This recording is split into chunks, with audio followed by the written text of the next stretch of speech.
The floors are concrete. They are slightly sloped down towards a trench drain that goes the length of the main washroom.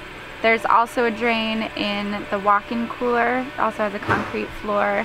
The doors are insulated as high as we could get for doors. The people doors are wider than a standard door. They're 4 foot.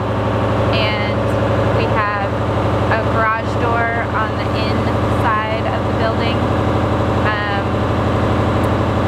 that can be opened with a foot. The walk-in is, we built it super insulated box, and it's cooled by a CoolBot. That was a tough decision of where to put the air conditioner unit, and we decided to go outside so that it wasn't loud inside and dripping water into the building. And we have some ideas for how to manage it in the winter because it's going to be a gaping hole in our exterior wall. But luckily the room is so insulated that I don't think that outside air is going to make it into the building. And then we'll either heat or cool it in the winter depending on how the building keeps performing. I don't know yet, but we asked the listserv and we have a good list of ideas of what to do.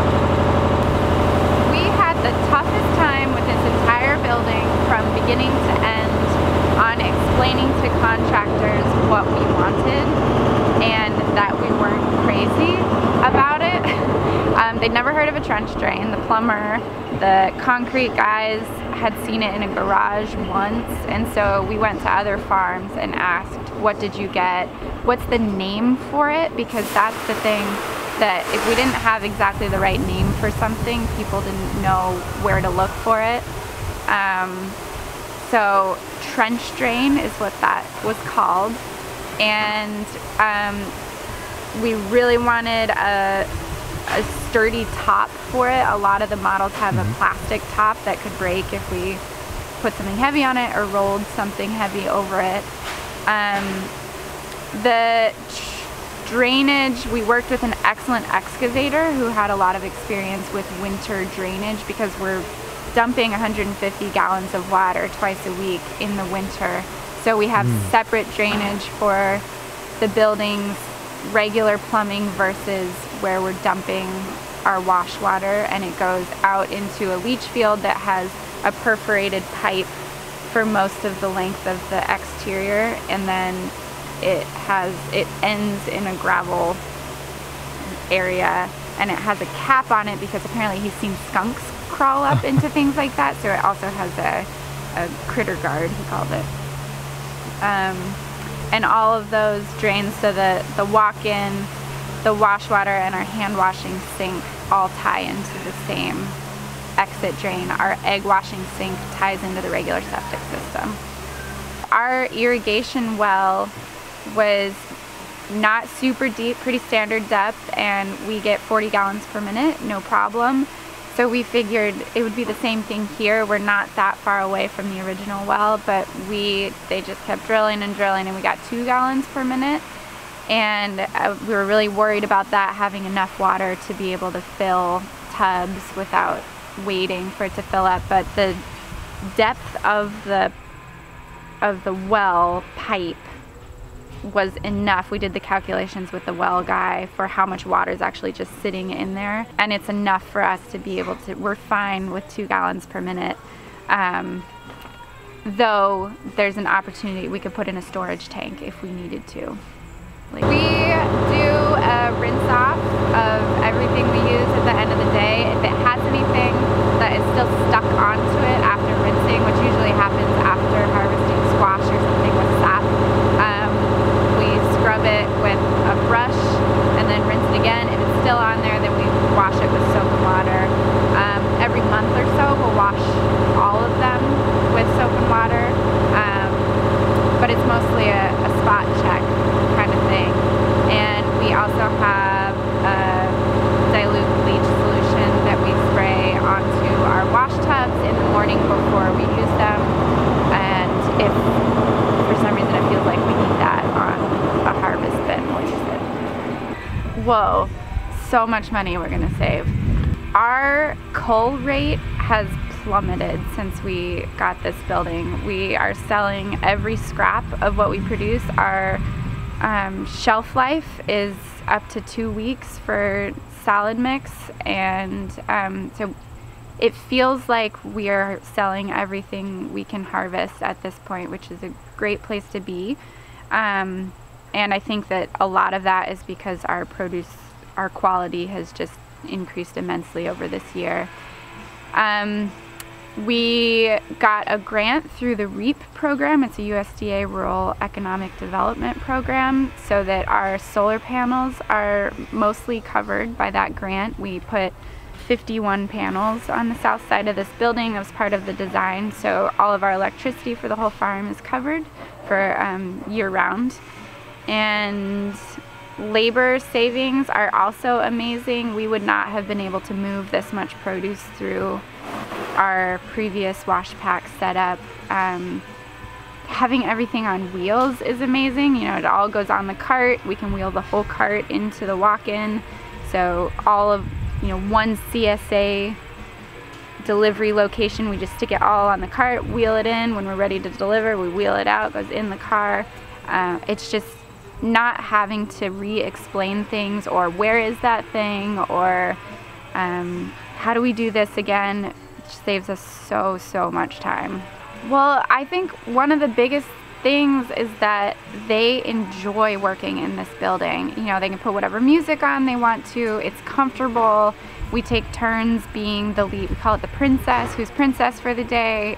They run the Packshed when they're in there, which is great because it gives them, you know, they have ownership over it. We are always asking them for improvements that will make their lives easier. They're both coming back next year, which I feel like is a big part because of this building. It's so much more pleasant to work now having this. We overthought this thing so much that we're pretty happy with it. We're 90% happy with it. I think some of the things will come up as we hit winter and see, you know, maybe we should have put a threshold on those doors because air is coming in. But for me right now, I kind of wish that we also had a people-sized door on this side of the building. Right now we have to open the whole garage door to get in and out. But I voiced that to the crew and they all disagreed with me, so maybe it's fine.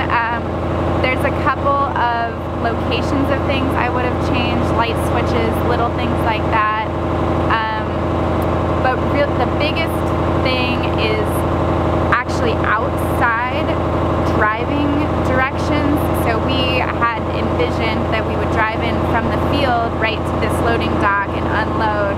But unfortunately, the only spot that we could put our septic was right there. So we can't drive this direction. So we had to refigure the whole thing after it was too late to figure out how we're driving in. And now we are going to have to put we'll basically be driving across the lawn to get into the building, which is fine. But that was something that I thought, oh, we should have really thought about septic systems a lot more than we thought we should have. One thing that we did do that we hadn't planned on that I'm thrilled about is we put a shed roof off of one side, and that was something from Route 5 Farm that they said they really liked, and just to have a space that's outside but still out of the rain is amazing.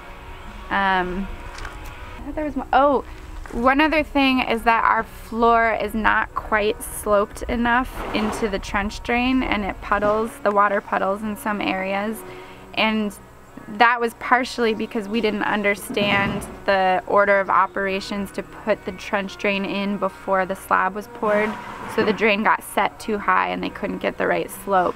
So having a very clear instruction for both plumber and concrete that what the slope should be and how to get there, and have them talk to each other would be a key thing to do. Yeah, drain location, because once it's in there you can't move it, and we're realizing that ours maybe should have been a little bit farther back.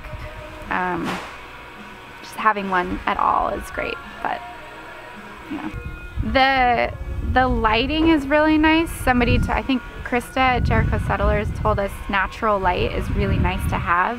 and high ceilings. I think Ben talks a lot about high ceilings and everything painted white just to make it feel like you're not in a little cave. And I didn't really understand that until we did those things, and it's really nice to have. We got some reclaimed, they were sliding glass doors at a ski lodge that we turned into windows on the south side. So in the winter we'll have natural light. In the summer the sun's high enough that it doesn't come straight in through those windows. We put in a ton of fluorescent lighting, but we didn't do the kind that hurts your brain being in for too long. You know, we went with a little bit more daylight hue to it. So anything you can do to make it nice to be in it has been good. UVM extension was really helpful in the interior wall finish, and we got a list of different materials that we could use that were washable and breathable, and they went and researched a couple more for us, which was great.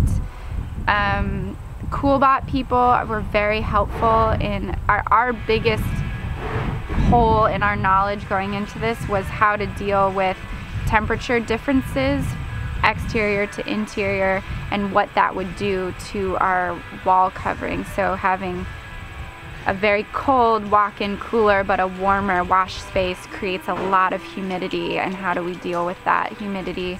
So Coolbot was helpful in that. Lean Farm as far as flow, really helpful. And we also got a lot of help from the CAPS procedure in general. It gives a lot of good ideas of how to set up a space that's comfortable and good for food safety.